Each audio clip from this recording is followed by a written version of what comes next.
Hello and welcome to the anime show where, if I wasn't hosting right now, I'd still be watching Psycho Pass Season 1, which I only found out about recently and have been watching relentlessly. After realizing there was only so many times we could rewatch Ghost in the Shell, Production IG decided it was time for another cool, gritty cyberpunk thriller. In the dystopian future of 2154, everyone has their psychological state, their psychopass, measured and recorded by government scanners, making it possible to identify criminals before they act. Police work is carried out by the Ministry of Welfare's Public Safety Bureau, which is made up of enforcers, latent criminals who use their criminal instinct to identify other crooks, and inspectors, who carry out investigations and oversee the enforcers. All of them carry rad guns called Dominators, which can read a person's crime coefficient on sight.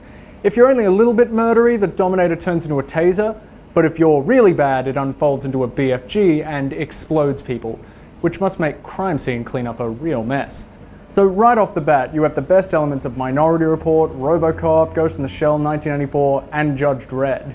I'm reminded especially of RoboCop because the world of Psycho Pass gives the sense that it is alive, with its own fully formed culture and history. Society is functioning and people are mostly happy, but it is not a utopia, and one gets the sense that it could collapse at any moment. It's a well thought out picture of what a society filled with roving mind readers, real-time holographics and VR would look like. The little glimpses of a world where not even your own mental state is private feels not only spot on, but timely. Psycho Pass reminds me a bit of Gatchaman Crowds and Summer Wars in its cool imaginings of where social media is going, which is always a fun field for speculation. Like any great work, the setting of Psycho Pass is a character in its own right. Our main hero, Akane Tsunemori, is a fresh new inspector for the MWPSB's Division 1, and we learn just about everything of this odd new world through her experience. Nasty, Silence of the Lambs-esque murders are happening all over the place, and it looks like someone is coordinating or controlling the killers. It's up to Akane, her senior inspector Ginoza, former inspector turned enforcer Shinya Kagame, and their assorted fellow enforcers to find the mysterious puppet master behind the killings. Tsunemori and Kagame are certainly the leads, but in reality this is an ensemble piece filled with complex and very interesting characters.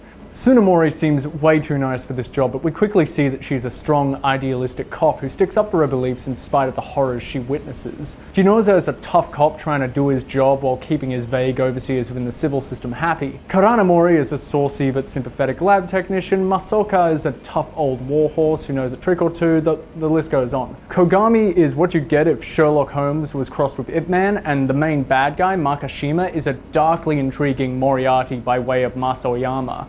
In summary, I don't have a favourite character in the show. They are all really interesting to watch. Just a quiet warning, this show is brutal. Remember the Joker's magic trick from The Dark Knight?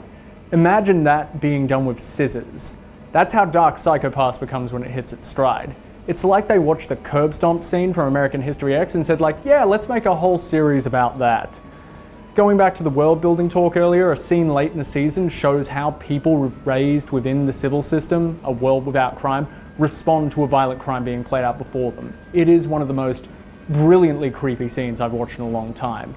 You'll find yourself wanting to marathon Psycho Pass, but that depends on your threshold for really dark stuff. Speaking of darkness, the only problem I have with Psycho Pass is how darkly some of the scenes are lit. I get it, it's a dark, noirish cyberpunk and it fits the mold perfectly, but I found myself adjusting my brightness because I actually couldn't see what was happening in some scenes.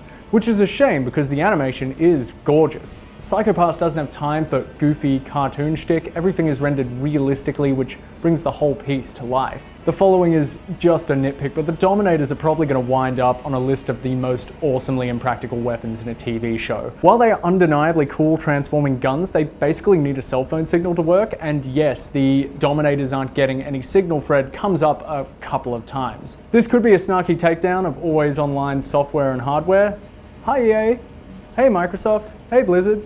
Also, when a Dominator identifies someone as having a high crime coefficient, it chirps this 15-second or so speech before letting you shoot a potentially dangerous charging felon. Lastly, possibly due to the show's focus on violent crime, it's never really shown if other crimes spike a person's crime coefficient. How about stealing cable?